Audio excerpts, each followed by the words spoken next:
Welcome to the first of Meet My Buddies. This is my buddy Alberto, aka Turtle, aka Mr. Blastoise.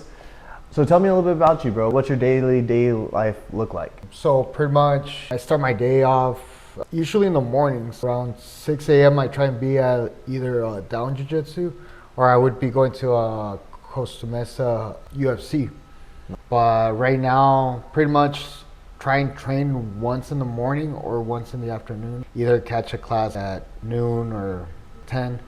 But pretty much it's just the training part of it.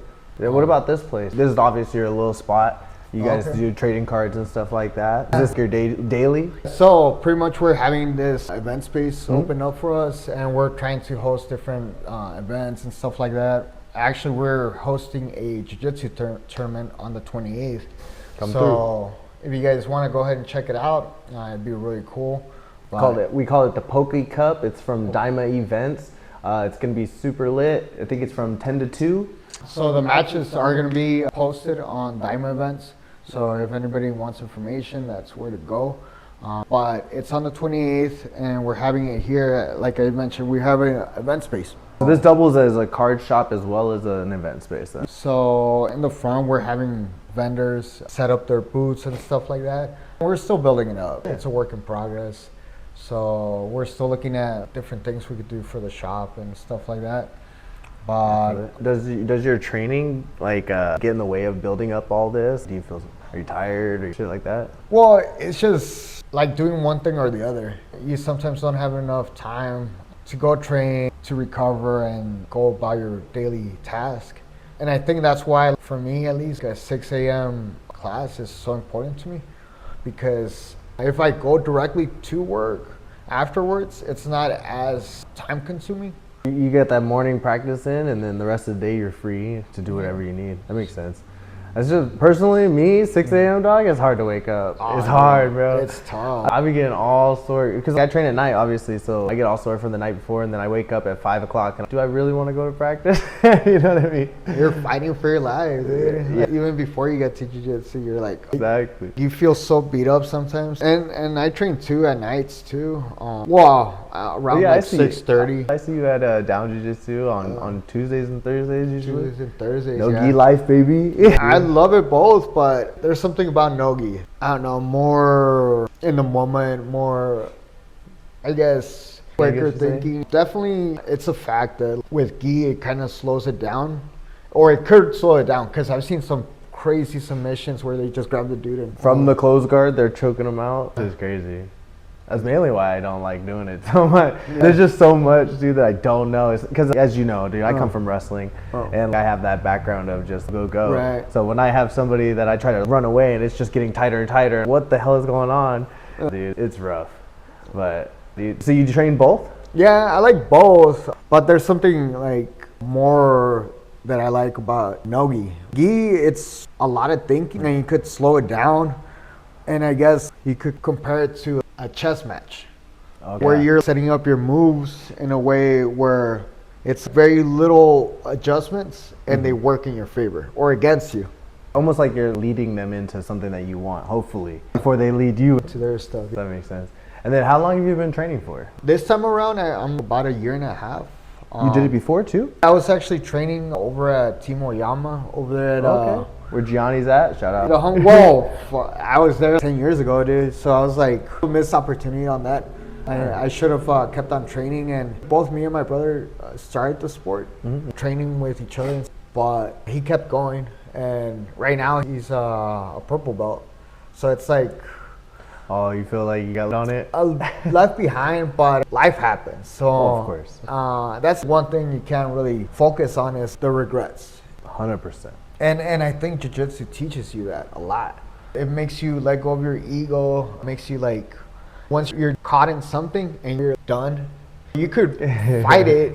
And there's a chance you could get out of it, but you're also thinking, is it worth it? Am I gonna crank my own neck just to get out of this submission, or is it done? Am I just tap and reset? Yeah, tap and reset. And that's a good mentality.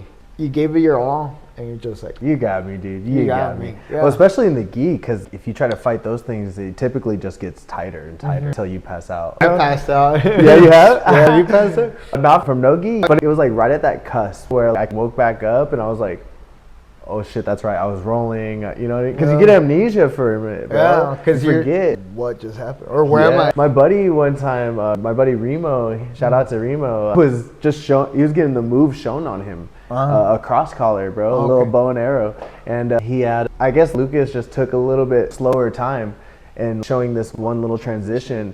And next thing he let go, and then Remo was just still, and then he wakes back up and he's all like, what's going on? He looks like dead in my eyes, bro. And he was just like, and I was like, you good? And everybody's like laughing and shit. But he was just like, oh shit. Oh, sorry, Professor. And then Lucas was just like, hey, why didn't you tap, bro? He's like, I didn't feel it. Yeah, you don't feel it. No, and it's relatable, especially you had mentioned with the no-gi. There's a lot of holds. There's a lot of ways it could get you.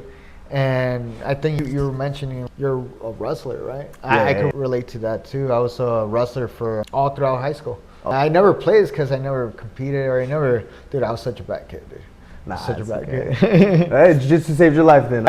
It was cool, but the experiences I've had with getting choked out and actually passing out, it's a weird feeling, but it's kind of a relief that you're amongst friends, kind of deal. When you wake back up, it's scary how fucking Sharp. it just shuts down, dude. The tunnel vision, it starts fading out, and the next thing you wake back up and you're like, whoa, that's nuts, bro. And it's like, if they do it right, dude, like you said, you don't feel it.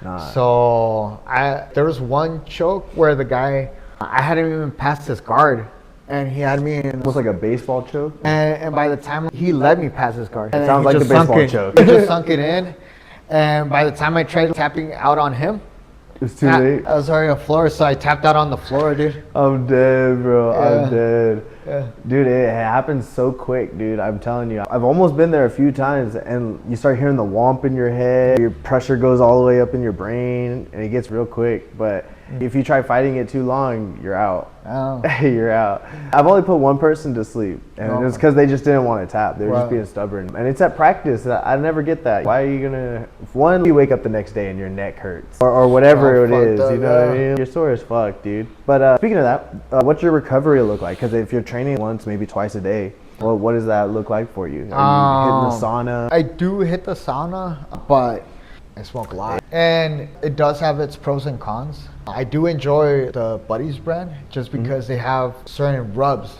that you could use on your... Speaking of which, hold on, bro. I got you some shit. So Cool, man.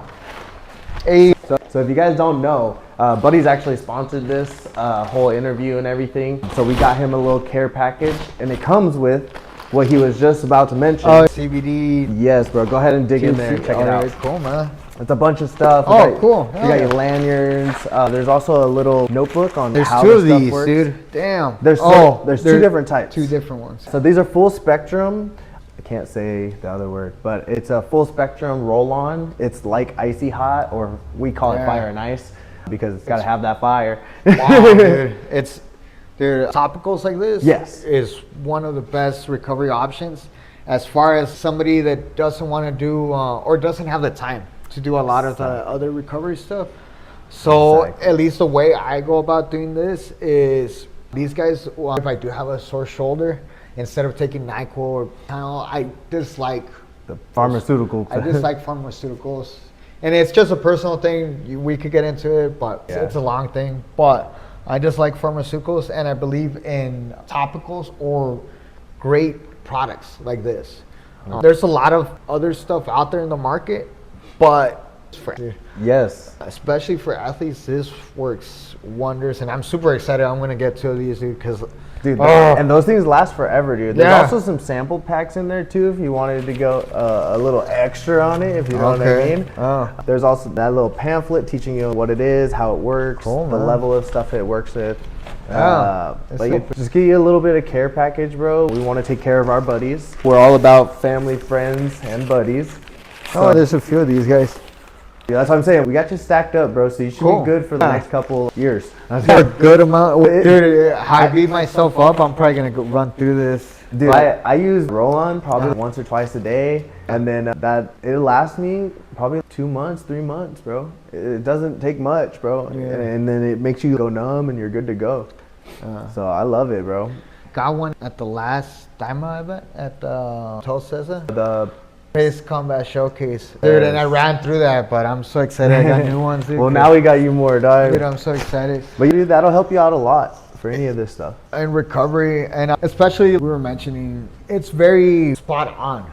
So wherever you're hurting, you just roll it, apply it, and you could keep on applying it. It's not like, I feel it does stack on. The more you apply it, the more it numbs it. The more you'll feel it, for sure. Or less feeling of the pain. So I usually apply it once or twice and then keep on applying it. But I get beat up, and I love the sport, but what this helps me do is continue. I don't have to, and dude, a lot of people don't recover in the sport, and I think because it's a type of addiction. 100%. Everybody, I know I enjoy it, and I think that's the main reason I do 2-a-days, or even I go crazy sometimes and I train all 7 days, dude. And that's like, then you wake up the next week and you're like, oh. You walk around like an old man, but once you're on the mat, you're just like, you get warm, dog. Everything's fine. Everything gets all lubricated. I love it, bro. I'm glad that I could hook you up, bro. I love them. They sponsor me through all my fights, all my stuff.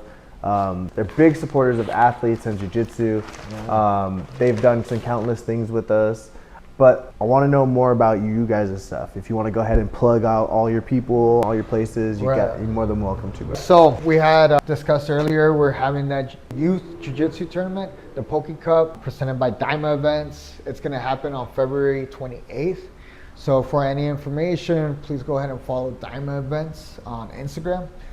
I believe they also have a YouTube page, right? Yes, we have a YouTube. We also have Daima Management now. So essentially what that is to help jiu-jitsu athletes or any athlete really grow in their spaces, get them sponsorships, get them in touch with how to do social media and stuff like that too. So Daima's not only just events, but we do it all for the athletes. It's just more giving back to the athletes because a lot of the other, I guess you'd say, event promotions, I guess you'd say, don't really do that. They kind of just take money, but we give it back. We love to give it back. A majority of the time we operate at a net zero, you know what I mean? So it's really cool to be partnered with Daima sometimes, bro. I love it. But come out February 28th. We're at, what's the location? 2537 South Main. And in the front, we are having all sorts of TCGs. So in case you guys are looking for Pokemon, Lorcana, even Riftbound, we got it all. I think I even got some sealed stuff of Garbage Pail Kids from the 80s. Dude. What? That's crazy. I haven't heard of that in a minute. Dude, one of the dudes wanted me to, he was going to give me $50 if I opened up the pack and ate the bubble gum that it comes with. Well, I wouldn't do. Did you do it?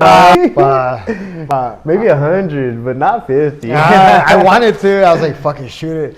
He didn't want to. I was like, dirtbag, why did you get me excited for? I thought I was going to make $50. I'm dead. So if somebody had cards, this guy over the weekend on, he has, I guess, a bunch of old 1980s baseball cards. Fucking the original tops and all that stuff. Would he be able to come through and check it out? So we do have different vendors, and we all offer different cash outs for certain products.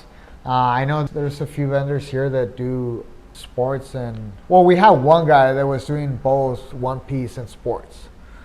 But if they would like to come on down, we could go ahead and check out their collection. And it'd be, if we wouldn't be able to cash them out directly, we would offer some type of cosign. So we'd be able to sell their cards here. Oh, so they can use your spot as the place to flip it. Oh, that's super cool. And then what time are you guys usually open? What are the days and stuff? Usually we're running it Saturday through Tuesday. So Saturday, Sunday, Monday, and Tuesday, 4 to 8. We are going to expand the hours. It's just right now looking for the help and stuff like that. It's always the hardest part, getting help, bro. But I'm glad you guys got this set up, dude. I appreciate all that you do because you're also helping the sport too, networking with Daima and stuff. But I appreciate everything that you do, bro. I hope that is enough. If not, let me know, bro. We'll hook you up with some more. No, you're good. I'm excited, bro. If I don't say it, I prefer this over a lot of things. And it's just the time.